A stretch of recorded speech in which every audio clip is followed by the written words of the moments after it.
Well, one of the things I like to is what you were saying is that you're talking about some people and some generations almost don't even care or not really interested in it. Well, I can't speak for everybody, you know.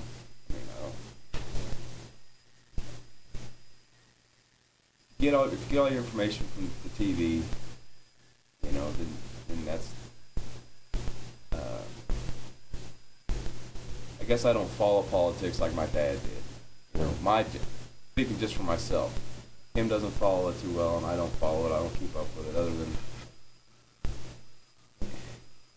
it's just like if you're gonna buy a car, you should really go research it. If you're gonna vote for somebody, you really ought to find out, dig deeper and look into it. Right. Not just because, well, he looks all right. Well, what matters to you that way? I mean, Well, were talking about candidates earlier. That's where I was getting at. I'm not that big into politics, and maybe that's our problem. Maybe we don't, we're all so laid back, and everybody's thinking, oh, that's Washington. They'll take care of it. They'll take care of it. They'll take care of it.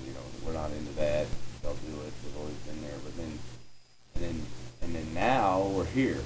Where everybody's looking around, going, who's running the country? What kind of mess are we in? Yeah. So now that I think people are going to wake up and see. But I'm still not that big of a political kind of guy.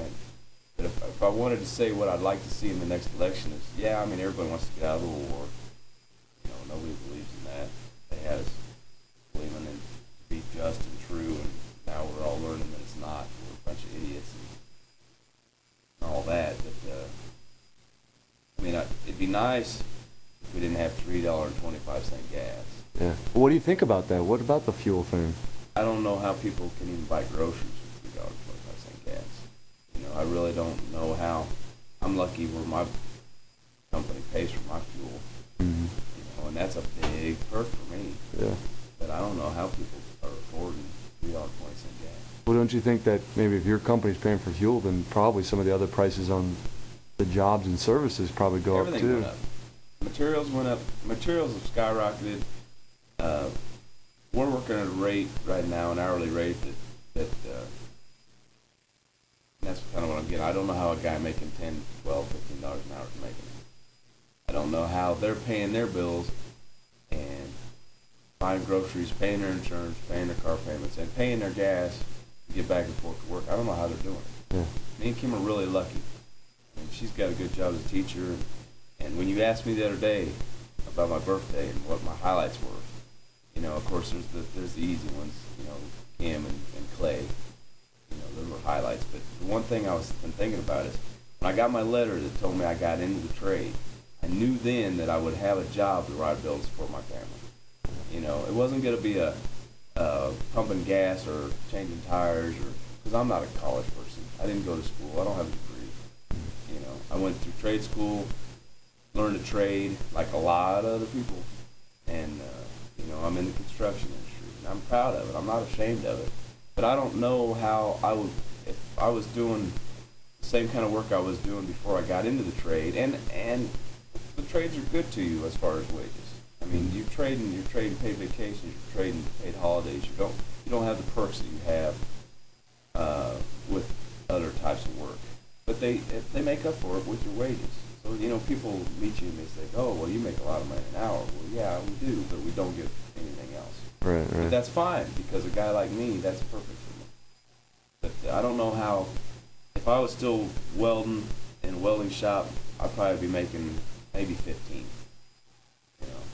And that's good money. I'm not saying that ain't bad money. That's the problem. But when you got $3.50 gas and $3.20 gas, to get you back and forth to work, and eggs and bacon went up because the truck industry's having to bring it, and they're paying $3.50 diesel. And then power and Ameren, they want to raise our rates for your electricity and your water and stuff. I don't know how people are making it. Well, I guess one thing, probably recently you heard about them trying to raise the federal minimum wage. What do you think about that?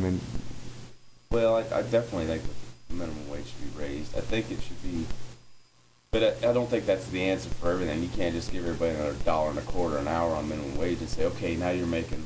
And I'm sorry, because I don't even know what the minimum wage is now. Is it up $7.25 or $7.20? $5.15. Is it $5.15 still? And they were trying to raise it to $7.25. $7.25. Okay, maybe that's where I got that. but you know that's the thing.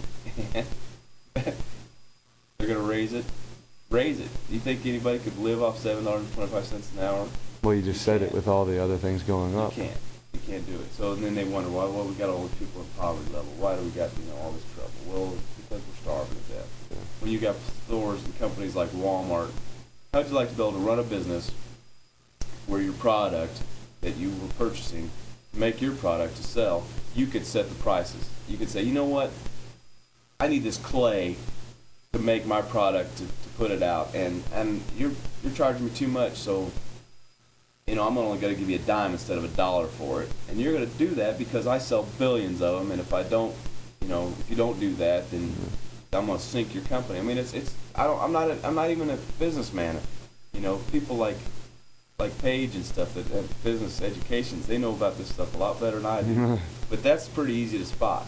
When you got big corporations coming and wiping out everybody else and setting the price, and you got everybody flooding to them, I mean, you can't blame people making $7 an hour going to the cheapest place in town to buy their groceries. Right. You can't fight that. That's basic economics and all that junk. But so, they're thriving, they're feeding. Everybody's heard this, and this is old, but I mean, the middleman supports everybody. Yeah. And they're sucking us dry. And there's no. So if I had something I want to say about the next election, maybe we'll get somebody in there who could spread out the weight a little bit, to take the heat off the middle guy. You can't expect anything but the poverty level to get bigger. Yeah. And when you can open any newspaper, and I'm not a big newspaper reader. I like to read a lot, but newspaper's not my favorite thing. Right. But when you do crack one open and you see the gas companies have made their biggest profits ever, and there's executives raking it in and laying people off,